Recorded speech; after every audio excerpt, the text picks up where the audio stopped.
9월 5일 금요일 금요 기도회를 시작하도록 하겠습니다. 오늘부터는 새로운 책, 예수님이 하려던 말들, 예수가 하려던 말들이라고 하는 책인데요. 김호경 교수님이라고 하는 분이 쓰신 책인데, 예수님의 하나님 나라 비유에 대한 가르침을 이 책을 통해서 소개하고 있습니다. 우리가 알아야 될 내용들을 또 새롭게 통찰해서 이 책을 통해서 발견할 수 있는데요. 우리가 이 책을 하나하나 살펴보면서 이 예수님의 비유를 새롭게 다시 한번 기억을 더듬고 또 이 책의 저자가 말하는 바를 생각하고 또 제가 추가적으로 각색해서 이 말씀들을 살펴보고 은혜 나누고 기도하도록 하겠습니다. 네, 오늘은 첫 번째로 눈이 열리다라고 하는 주제인데요. 먼저 그에 관한 본문 말씀을 한번 읽도록 하겠습니다. 마태복음 13장입니다. 45절에서 46절 말씀 함께 읽겠습니다. 또 천국은 마치 좋은 진주를 구하는 장사와 같으니 극히 값진 진주 하나를 발견함에 가서 자기의 소유를 다 팔아 그 진주를 사느니라.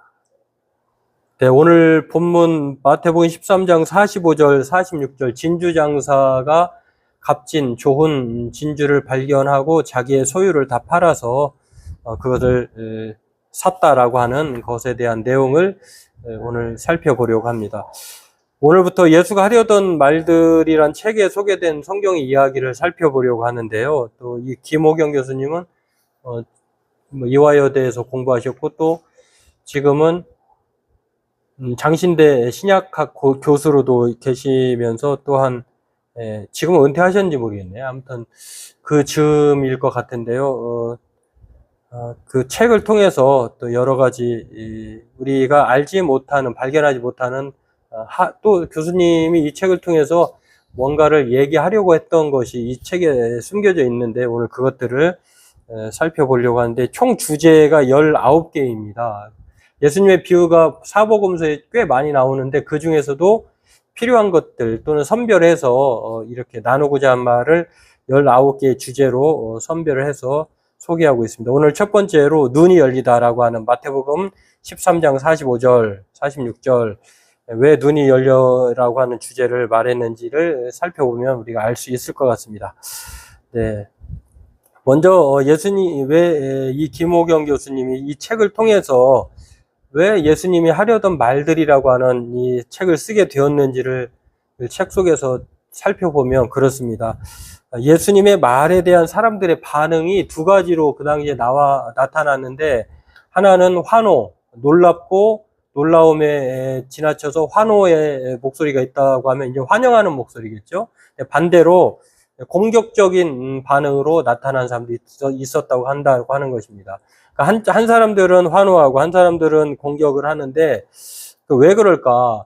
환호하고 공격의 그 두 편으로 나누어진 것은 당시 환호했던 사람들은 예수님의 가르침에 놀랐던 것입니다. 예수님의 가르침이 다른 종전에 들었던 선생들, 서기관과 바리새인들, 종교 지도자들과는 또 다른 그런 가르침이었고요. 그뿐만 아니라 예수님은 행동으로도 귀신을 내어쫓고 또 랍비들처럼 대접받기를 좋아하는 것이 아니라 자기들과 함께 하면서 꺼려하는 장소에도 함께 있었다라고 하는 그런 면에서 놀랍고 환호했다라고 하면은 이 공격하는 사람들은 종교 지도자들, 바리새인과 서기관들, 유대 지도자들은 예수님의 가르침이 못마땅한 거죠. 자신들의 가르침과 다를 뿐만 아니라 당시 사람들에 대해서도 예수님이 자기들에 대한 이 가르침을 무시하는 것 같고 또 그쪽으로 사람들이 많이 휩쓸려 가니까 그것에 대해서 상당히 불편해했다라고 하는 것. 그런 면에서 이 공격하는 사람들은 그러한 면에서 예수님의 가르침이 자신들과 가르침과는 너무도 달랐고 파격적이어서 이렇게 공격하는 입장에 섰다라고 하는 것입니다. 여하튼 이 환호하는 측 입장과 또 공격하는 입장 모두에게 예수님은 놀라운 존재였다라고 하는 것인데요. 그 것 중에 핵심적인 것이 바로 예수님의 가르침이었는데, 그러면 예수님의 가르침이 어떤 가르침이었을까? 마치 세례 요한이 광야에서 외쳤던 소리처럼 예수님의 가르침도 회개하라, 천국이 가까워 왔느니라 라고 하는, 그것을 복음이라고 소개하면서 예수님의 가르침이 하나님 나라였다고 하는 것을 우리는 알 수가 있습니다. 그러니까 예수님이 사람들에게 가르치면서 놀라움을 안겼던 것은 예수님의 가르침인 하나님 나라라고 하는 주제였고요. 그 하나님 나라가 어떤 사람들에게는 새롭게 다가왔고 어떤 사람들에게는 반대하는 입장으로, 공격적인 입장으로 다가왔다라고 하는 것입니다. 그런데 예수님이 하려고 하는 말을 우리가 얘기하다가 보면은 그 사람에게 뭔가를 더 자세히 알려주기 위해서 예를 들어 말을 하잖아요. 이거를 비유한다라고, 비유를 들자면이라고 말을 하는데, 예수님께서 그렇게 하고 싶은 가르침이 하나님 나라였고, 그 하나님 나라에 대해서 예수님은 비유로, 다른 말로는 은유로 이렇게 가르쳤다, 설명했다라고 하는 것입니다. 그래서 예수님의 하려던 말들은 이 하나님 나라에 대한 주제인데, 그 하나님 나라가 비유 속에서 또 은유를 통해서 나타나고 있다라고 하는 것입니다. 그런데 단지 하나님 나라만 소개하는 것에 그쳤느냐? 그렇지 않죠. 예수님은 회개하라, 천국이 가까이 왔느니라 라고 말씀하셨을 뿐만 아니라, 그러기 때문에 오늘 본문을 통해서도 말씀하고 있습니다만, 그 하나님 나라가 가까이 왔다라고 하는 사실에 그치지 말고, 하나님 나라가 가까이 왔으니 우리가 무엇을 해야 하는지를 또한 비유를 통해서 말씀을 하고 있다라고 하는 것입니다. 그래서 무엇을 해야 하는가를 보면, 회개가 먼저, 회개하라라고 했으니까 회개를 해야 되겠죠. 그러면 이 도대체 회개라고 하는, 하나님 나라는 회개를 통해서 우리가 준비하고 또 회개를 통해서 하나님 나라의 소유를 할 수가 있는데, 그럼 도대체 회개가 뭘까? 리펜트라고 하는 이 회개라고, 메타노니아라고 하는 이 회개라고 하는 단어의 뜻을 보면 방향을 전환하는 것입니다. 그러니까 지금까지 잘 한 번도 생각해 보지 않았던 상태에서 잠시 멈춰서 돌아보는 것입니다. 그래서 방향을 전환하는 것. 그러니까 자기가 올바른 방향으로 갔는지 올바르지 못한 방향을 갔는지 모르지만 일단은 멈추는 것이 회개라고 하는 것입니다. 멈춰서 돌아보면 누군가 그 잘못된 길로 가고 있습니다. 또 하나님 나라가 아닙니다. 라고 하면 거기에서 방향을 전환하는 것이죠. 그래서 회개라고 하는 것은 익숙함으로부터의 돌이킴이라고 하는 뜻을 가졌고요. 또한 복음이라고, 회개하고 복음을 믿으라라고 했는데, 회개하라, 천국이 가까워 왔느니라, 복음을 믿으라라고 했는데, 그러면 도대체 복음이란 무엇이냐라고 할 때에 회개를 통해서 방향을 전환했지 않겠습니까? 그러면 그 방향을 전환하고 그 전환한 목표를 설정을 해야 되는데, 그 설정의 목표가 무엇이냐? 복음이다라고 하는 것입니다. 그래서 회개하고 복음을 믿으면, 복음은 예수 그리스도를 말을 하는데요. 예수 그리스도를 믿으면 자기의 삶에서 돌이켜서 예수님을 따르지 않았던 역방향으로 갔던 것을 정방향으로 돌이켜서 예수 그리스도를 믿으면 바로 그것을 통해서 하나님 나라를 얻게 된다라고 하는 것인데요.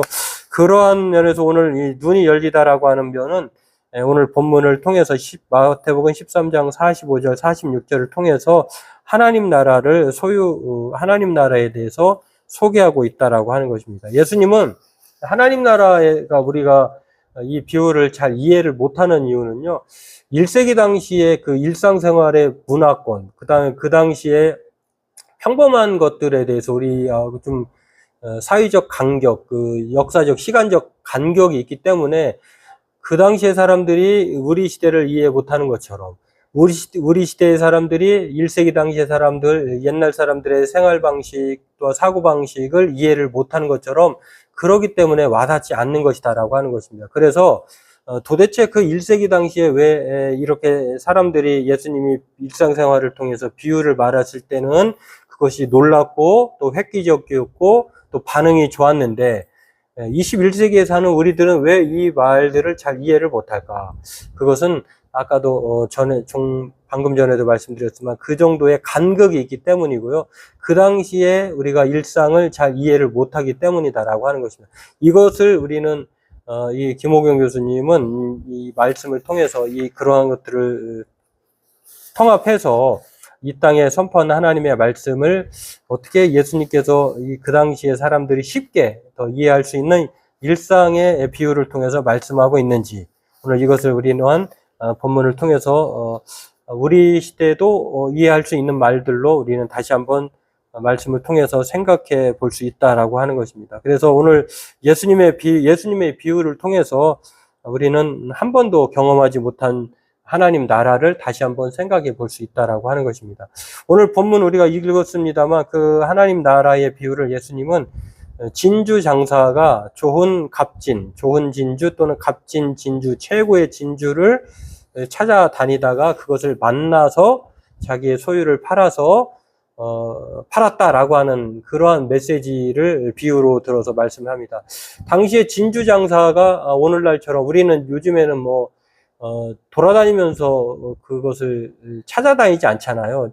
오히려 장사하는 사람들은 사무실에 있고 또 팔고자 하는 사람들이 찾아와서 자신의 물건을 사달라고 하잖아요. 그런 것처럼 1세기 당시의 진주 장사는 진주를 구하러 이렇게 돌아다녔다라고 하는 것입니다. 여기서 상인이라고 하는 것은 진주 장사, 상인을 뜻하는데, 이 상인이 소매상에 가까운지 도매상이 가까운지 명확하게는 알 수는 없지만, 그러나 도매상일 가능성이 높다. 왜냐하면 소매상보다 도매상들은 대량적으로 찾아다니면서 물건을 구해가지고 소매상에게 넘기기도 하잖아요. 그런 면에서 도매상에 가까운 사람이다라고 하는 것입니다.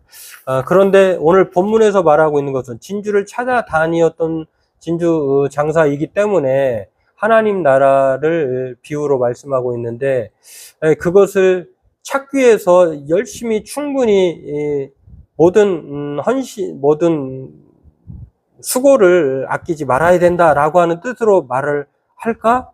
그렇지 않다는 것입니다. 진주 장사가 사실은 지금까지 진주를 찾아다니는 그 노력은 있었지만, 그럼에도 불구하고 값진 진주, 오늘 만나는 진주를 오늘에서야 만났다고 하는 것. 그런 면에서 오늘 본문은 충분한 노력을 기울인 사람으로 소개하지만 하나님 나라를 그렇게 힘쓰고 애써서 노력해서 발견하라, 이런 뜻의 메시지는 아니다라고 하는 것입니다. 그래서 진주 장사를 구하는 상인이 진주를 구하러 다녔지만 그럼에도 불구하고 충분한 노력을 기울이라고 하는 메시지는 아니다. 그러면 진주를 발견했다고 하는 뜻은 무엇일까를 보면은요, 이 좋은 진주를 발견했다는 뜻은 노력의 결과가 아니라 우연히 찾아왔다는 것입니다. 그 하나님 나라라고 하는 것은 우리가 힘써도 애써도 못 간다, 이런 찬송을 할 때도 있잖아요. 그렇기 때문에 진주 장사는 우연히 그 진주를 만난 것입니다. 그래서 하나님 나라는 우리가 힘써서 노력해서 또 뭔가의 대가를 치루어서 이렇게 하나님 나라를 소유하는 것이 아니라, 들어가는 것이 아니다라고 하는 것을 오늘 본문에서 예수님이 정말 하려고 하셨던 말들로 소개하고 있다라고 하는 것입니다. 그리고 그러면 진주가 도대체 무엇이냐라고 말할 때, 그 당시에 진주 장사에게 있어서 이 진주는 아주 값싼 물건이죠. 최고의 이익을 남길 수 있는 것인데, 그러면 이 비유에서 말하는 예수님이 하나님 나라를 진주로 표현한 그 뜻은 무엇일까를 보면, 진주는 곧 생명이다라고 하는 것입니다. 생명이기 때문에 그 생명을 발견하고 그 생명보다 더 자기의 모든 것을 다 이렇게 정리하고 그것을 소유할 만큼 값지다라고 하는 것을 생명으로 소개하고 있다라고 하는 것입니다. 그러니까 좋은 진주를 발견했다고 하는 것은 진주 장사가 우연히 그 생명을 발견하게 되었다라고 하는 메시지로 오늘 본문을 통해서 우리는 그렇게 이해해야 한다라고 하는 것입니다. 확률은 얼마가 되는지, 또 얼마나 피땀을 흘리며 노력했는지는 성경은 말하지 않아요. 그거에 관심이 없고, 오로지 하나님 나라는 힘써서 애써서 우리에게 오는 것이 아니라 하나님 우연이라고 하는 말을 다른 말로 하면 선물로, 은혜로 이렇게 주어졌다. 에베소 2장 8절도 그렇고요. 로마서도 3장 24절에도 이렇게 여러 군데에서 말씀하는데, 이 하나님 나라, 생명이 우리에게 온 것은 우리가 뭐 수소문해서 또 정보를 동원해서 또 자기의 노력과 헌신과 열정을 다해서 주어진 것이 아니라 로마 3장 24절에도 하나님의 은혜로 값없이 의롭다 하심을 얻는 자 되었다 이렇게 말씀하고 있고요. 에베소 같은 경우는 대표적으로 은혜로 인하여서 하나님의 은혜가 먼저 주어졌고 그 믿음으로 말미암아 구원을 받았다. 너희에서 난 것이 아니라 하나님의 선물이다. 이렇게 명확하게 말하고 있다라고 하는 것입니다. 우리가 하나님을 사랑했기 때문에 우리에게 그 사랑의 대가로 선물을 주었다가 아니라 그래서 요한 1서에도 이렇게 말하죠. 우리가 사랑함은 그가 먼저 우리를 사랑하셨습니다. 우리의 사랑이 먼저가 아니라 하나님이 항상 먼저였고 우리의 노력과 헌신의 대가가 아니라 은혜요 선물이다. 하나님 나라 생명이 바로 그렇게 주어진 것이다 라고 하는 것입니다. 그래서 오늘 본문을 종합해서 보면은요. 예수님께서 우리에게 말씀하고자 하는 하나님 나라의 비유를 통해서 값진 진주장사의 이야기는 진주는 곧 생명이다. 또 앞서 말씀했던 것처럼 하나님 나라는 바로 우연히 찾아오는 것이다. 하나님의 선물로 주어지는 것이다 라고 하는 것입니다. 그리고 그 생명은 하나님과 함께하는 새로운 삶이다 라고 하는 것입니다. 하나님이 함께한다고 우리에게 찾아오셨기 때문에 우리는 그 어떤 것에서도 이 세상의 그 어떤 것에도 후회함이 없고 또 양보할 것도 없다라고 하는 것. 값진 진주를 사기 위해서 자신의 소유를 다 팔 정도로 진주 장사가 모든 것을 바꾼 것처럼 그 정도로 진주를 다시 말해서 생명을 이 세상 그 어떤 것과도 바꿀 수 없다라고 하는 것입니다. 오늘 예수님이 하려던 말들을 그래서 종합해 보면은요, 진주, 곧 하나님의 선물이라고 하는 것, 이것은 진주가 꼭 하나님의 우연히 찾아온 것으로 하나님의 선물이라고 하는 사실을 우리는 은혜로 말미암아 구원 얻었다고 하는데 우리는 늘 생각할 때 뭔가 우리가 뭐를 더 해야 한다고 하는 생각을 할 때가 많습니다. 그것은 사실은 이 말씀을 거스르는 것이고요. 하나님이 우리에게 은혜를 값없이 주었으니 그 은혜에 감사해서 우리가 자발적으로 뭔가를 하나님 앞에 그 믿음 안에서 살려고 하는 거지 뭔가를 이미 얻었는데 뭐 선물로 주어졌는데 무엇을 또 더 얻겠다고 한단 말이겠습니까? 그래서 오늘 본문을 통해서 이 하나님 나라, 생명, 진주는 값없이 우연히 찾아온 것이다. 그리고 또한 진주는 생명으로 하나님과 함께 하는 새로운 삶이다라고 하는 것. 그래서 이제 대표적으로 예수님께서 그 삭개오에게 찾아갔을 때요. 예수님께서 내가 너희 집에 유하여야 하겠다라고 말할 때 삭개오는 올라갔던 나무에서 급하게 내려옵니다. 그러면서 삭개오야 내려오라. 내가 오늘 너와 내 집에 유하여야 내 집에 좀 머물러야 되겠다라고 해서 급히 내려오고 삭개오는 그 이후의 삶을 보면은요. 아주 자신이 지금까지 살아왔던 그 삶에서 돌이킵니다. 참 회개를 하고요. 그리고 소유의 절반 또 가난한 자들에게 주겠다고 속여서 빼앗은 것은 갑절로 갚겠다라고 얘기하면서 자기가 철저히 이 이후에 예수님과 함께하는 새 생명의 삶을 살겠다라고 말합니다. 그럴 때 예수님께서 누가복음 19장 10절에 9절에 이렇게 말씀합니다. 예수께서 이르시되 오늘 구원이 이 집에 이르렀으니 이 사람도 아브라함의 자손이로다. 인자가 온 것은 잃어버린 자를 찾아 구원하려 함이니라. 이렇게 말씀하고 있습니다. 그렇습니다. 오늘 저와 여러분들에게 주시는 이 천국의 비유의 첫 번째 눈이 열리다라고 하는 주제로 말하는 이 본문은요. 이렇게 천국은 우연히 하나님의 선물로 찾아왔고요.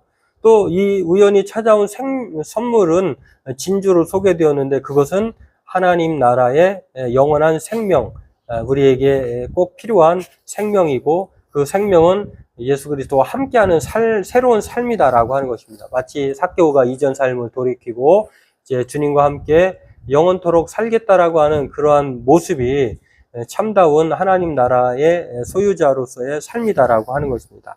바라기는 저와 여러분들도 이것을 오늘 본문을 통해서 지금까지 눈이 열리다라고 하는 뜻을 이 교수님의 주제를 보면 지금까지는 천국은 그냥 죽어서 가는 것이 아니라 이 땅에서 하나님의 통치, 하나님의 다스림을 받아들인 것이다라고 말할 뿐만 아니라 뭔가를 노력해서 뭔가를 더 해야 한다라고 하는 그런 열정이 아니라 하나님이 우리에게 하나님 나라를 은혜로 값없이 우연히 선물로 주었다고 하는 것을 말씀하고자 하는 것이다라고 하는 겁니다. 그래서 눈이 열리다. 우리의 눈이 열려야 된다라고 하는 것입니다. 바라기는 저와 여러분들이 이것들을 기억하면서 오늘 본문을 통해서 예수님께서 하신 말씀, 하나님 나라 비유는 바로 예수가 선물인 것을 우리는 늘 기억해야 하고요. 또 예수가 생명인 것을 또한 기뻐해야 한다라고 하는 것입니다. 진주 자체가 그것이 기쁨이 아니라 그 진주가 의미하는 비유, 그것은 바로 예수 그리스도라고 하는 것을 우리가 기억하면서 예수님이 우리의 선물이며 그래서 우리는 기억하고 또 예수님이 그 생명의 주님으로 오셨기 때문에 우리 또한 영생의 사람으로 살아갈 수 있게 되었다라고 하는 것을 기뻐하면서 오늘 이 말씀의 제목처럼 우리의 눈이 열리고 마음이 열려서 하나님 나라를 살아가는 하나님 나라 백성 된 것을 기뻐하고 감사하는 저와 여러분 되기를 바라겠습니다. 오늘 본문을 생각하면서 우리 각자 기도하도록 하겠습니다.